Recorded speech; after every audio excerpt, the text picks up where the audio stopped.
Tanungin kita, bakit ka ng ibang bansa? Ulitin ko ang tanong, bakit ka ng ibang bansa? Kung isa kang OFW, panuorin mo ang video ito, siguraduhin mong hindi ka iiyak. Dahil bawal ang iyakin dito. Dahil ginusto mo yan eh. Tama ako o mali? Ano ang dahilan kung bakit ka ng ibang bansa? Dahil upang, alam ko yan ang sagot mo, upang maibigay mo ang pangangailangan ng mga anak mo. Upang maibigay mo yung mga bagay na hindi mo naranasan noon. Pero ang tanong ko ganito, bakit ka umabot ng ilang dekada sa ibang bansa? O bakit ka umabot ng ilang taon sa ibang bansa na hinayaan mo na lumaki ang anak mo na hindi ka kasama? Na hinayaan mo na habang maliit pa ang anak mo, imbis ikaw ang kalaro, ibang tao ang nakalaro ng anak mo. Bakit? Yun yung tanong ko doon. Siguraduhin mo lang na hindi ka iiyak. Dahil ang bawat katagang bibitiwan ko dito ay lahat ito ay naranasan ko. Bakit ko ito sasabihin? Dahil ayaw kong maranasan mo yung naranasan ko bilang isang OFW na ilang dekada na pong nakalipas. May mga mali kang nakaugalian or way na tinahak kung bakit ka inabot ng ilang taon sa ibang bansa. Naalala mo ba noon nung hindi ka pa ng ibang bansa? Kapiranggot lang ang sinasahod mo bagkus nagkasya sa buong pamilya. Tama ako mali? Samantala, nung nang ibang bansa ka na, kung kailan mas malaki na ang sinasahod mo, nagkulang pa rin. Ikaw ang susi kung paano mo makontrol yung pinansyal na sinasahod mo buwan-buwan dito sa ibang bansa. Ang problema lang kasi sa'yo, kasi alam mong malakas ka pang magtrabaho. Kasi alam mo meron ka pang monthly income pero hindi mo naisip paano darating ang araw na hindi mo alam ang takbo ng buhay natin.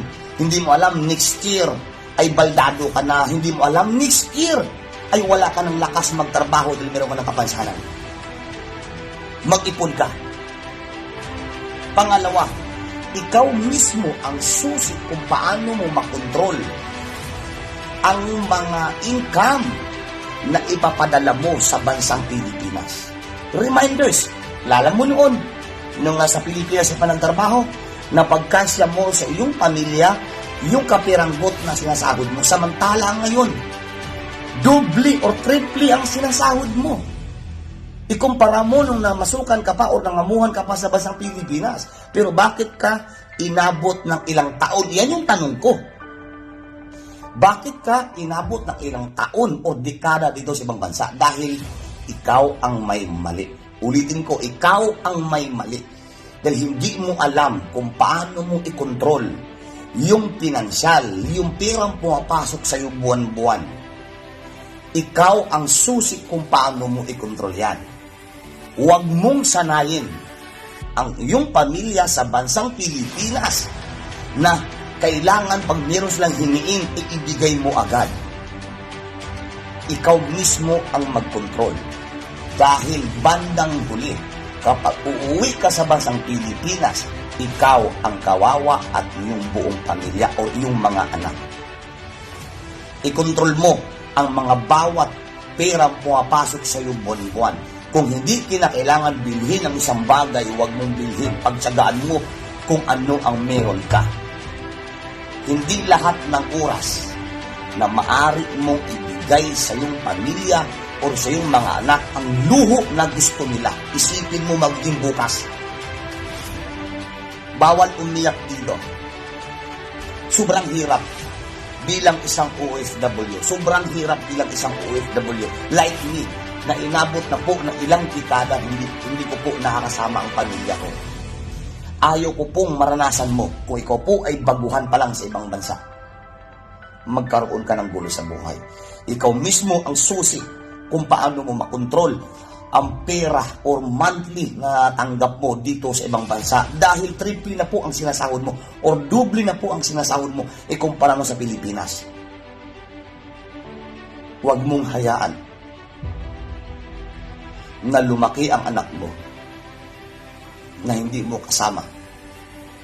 Huwag mong hayaan na abutin ka ng ilang dekada sa ibang bansa. Huwag mong hayaan. Sobrang hirap maging isang OFW. Ako bilang isang OFW sa loob ng 13 years, sa may balak pa lang mga ibang bansa, or nasa ibang bansa ka na ngayon at inabot ka na ilang taon, ikaw ang susi kung paano mo makakasama. Ikaw ang susi kung paano mo i-control yung perang pumapasok sa iyong buwan-buwan. Nais kong itanim sa kukuti mo. Nung ikaw pa po ay namasukan sa bansang Pilipinas, kasya mo ang kapirambut mong sahod. Samantala ngayon, doble o triple ang sinasahod mo, bakit kulang pa? Dahil ikaw ang may mali. Dahil hindi mo alam kung paano mo i-control yung perang pumapasok. So hinahayaan mo lang na kung ano ang kailangan ng pamilya mo, binibigay mo kahit hindi naman kinakailangan. Ang tanong ko, bakit ka inabot ng ilang taon sa ibang bansa? Papayag ka ba? Nalalaki ang anak mo, hindi mo kasama.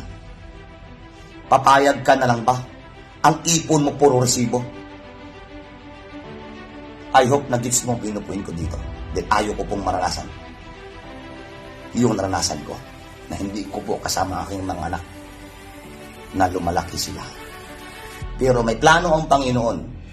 May plano si God kung bakit ako inabot ng ilang taon dito sa ibang bansa. Dahil habang tumatagal, na-realize ko na yung mga experience ko, dapat kong ipaliwanag isa-isa, dapat kong isiwalat isa-isa upang iparating sa karamihan, especially sa mga baguhan ng mga ibang bansa. Ikaw ang susi para hindi ka abutin ng ilang taon sa ibang bansa o dekada. Mabuhay po lahat ng Pilipino. At kapwa ako po Pilipinong OFW kahit saan.